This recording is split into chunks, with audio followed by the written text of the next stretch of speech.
Hi guys, how you doing? I'm going to be covering two sections of the textbook today, 7.2, the percent proportion, and 7.4, the percent equation. I'm going to start off with an example right from the textbook. So 7.2 covers this problem a different way. 7.2 and 7.4 can be applied to this one problem, and it's just two different ways to get the same answer. So in 7.2, they use what's called the percent proportion, and they use these words to indicate where to put certain values. So is and of, and whatever the percent is always over 100. So what you do is you look for in the sentence or in the question, what is the is value, what is the of value, and what's the percent value? Well, it's always obvious whenever they give you a number with the percent, that is the percent. So what I'm going to do is I'm going to erase the percent, and I'm going to put whatever percent that they give me if they give it to me. Then I'm going to look in the sentence and look for the is and the of. It says what number is, so that's a pretty clear indication that the is part is the what number. So what number means we don't know it. So this part right here is the is part. So it's unknown, so that gets a variable. So it's x over something equals 16 over 100. And then it's pretty obvious the last thing that's left over is the of. It's the only number that we didn't put in there. And it says of. So of 75. So we take away the of and we put 75 here. And then what we do is there's a couple different methods that we can use to solve this proportion, which is a fraction equal to a fraction. We can cross multiply.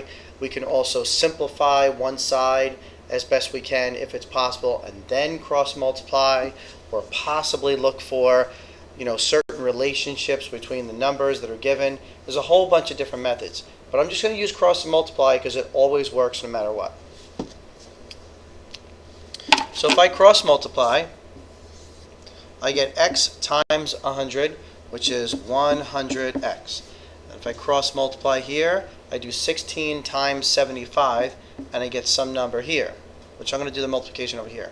I drop down this equal sign, it goes here. So now let's figure out 75 times 16, that's going to be 30, carry that, that's 42, 45, put the 0 down, 1 times 5 is 5, 1 times 7 is 7, I get 0, 10, carry the 1, I get 1,200. So I get 1,200 equals 100x. And then I should know, no plus or minus in between, means multiplication, opposite is division. So I divide by 100, so this gets canceled, x equals, cross it out, I get 12. So my number that I don't know says what number, it's not a percent, it's a number, what number is, well, 12 is 16% of 75. So it's a small amount of 75. So what's a small amount of 75? 12 is pretty much a small amount of 75. So it makes sense. So here's my answer, and I'm done. Now, I can do this problem another way. I'm going to do it the 7.4 way, the percent equation. So it's going to be just a little bit different, the work. So I'm going to erase this entire problem and do it over again.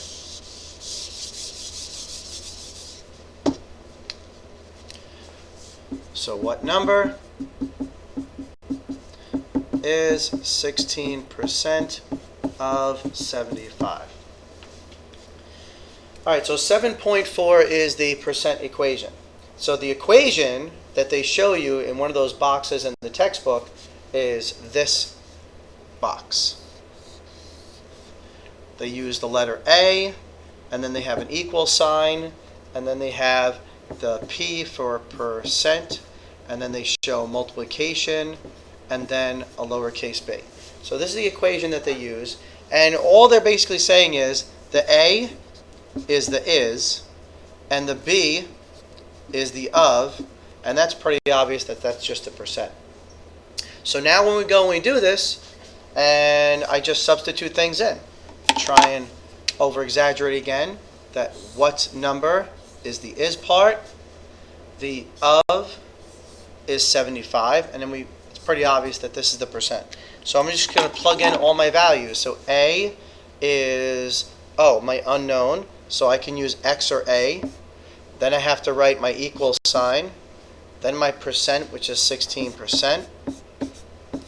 And then my of, I don't have to do, I just should know that of means multiplication. So times my of part is 75. And I have this equation where sometimes the X is going to be known, sometimes the percent is not going to be known, but it would just be a slightly different solution when solving the equation. Now if I have this, I have X equals, that's already by itself, that's great, and I have the 75, but I can't multiply by 16%. I got to change percent to a decimal. And if you remember the alphabet, D is to the left of the alphabet, P is to the right of the alphabet, and whenever you want to make a percent a decimal, you move the decimal 2 places to the left. Whenever you want to make a decimal to a percent, you move it to the decimal 2 spaces to the right. So now I'm going to move my decimal, which is here, 2 spaces to the left, and I get 0.16, my multiplication sign, and then I just have to multiply. So when I multiply, 75 times 16, or 0.16, I get the same number as I got before, 1200, but then when I multiply decimals, I just count the amount of spaces to the right for each number. So in this case, we have a total of 2. So 1, 2, I put my decimal right there, and I get 12. So again, X should equal the same answer, which is 12. I wrote it a little bit low. Alright, so X is 12 again. Alright, let's try one more example, but we're going to use just the percent equation to do it. So this is really example 2.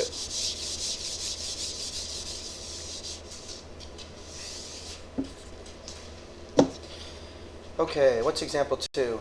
What percent of 48 is 45? What percent of 48 is 45? All right, so if I have this question, now they are not giving me the percent. They're not giving me the percent, and they're giving me the of and the is, or the is and of. So I can do it my percent proportion way, but we already, pretty much went over how to set that up. Let's practice our percent equation. So they have, again, A equals the percent times the B, or lowercase b. All right, which we know that this is the is and this is the of. So is and of. So I set it up. So it says what percent, so my percent is unknown. So I have to say, all right, that's my unknown. That's where my variable goes. Times my of, and where is my of? It says what percent of 48, all right, of 48. So 48 is my of, and is, so 45 is my is. So 45 goes here. There's the bell. All right, so some of my classes are leaving. So I'm going to finish this one up. So here, in order to solve for x, I say which side is the variable on. It's on the right side, so I cover up my left side. I have my 48 here, I'm multiplying by it, so the opposite is division. So I divide both sides by 48. This gets crossed out. I get x percent equals 45 divided by 48. And what's going to wind up happening is once I do this division, I get 0.9375. And I'm a little bit low here, so I'm going to transfer it up here. I get 0.9375 equals x percent. And I need to change this to a percent. If it says percent over here, I need to change that to a percent. So again, decimal to percent, D to P goes this way, 1, 2, and my answer is 93.75%. Okay, that's it.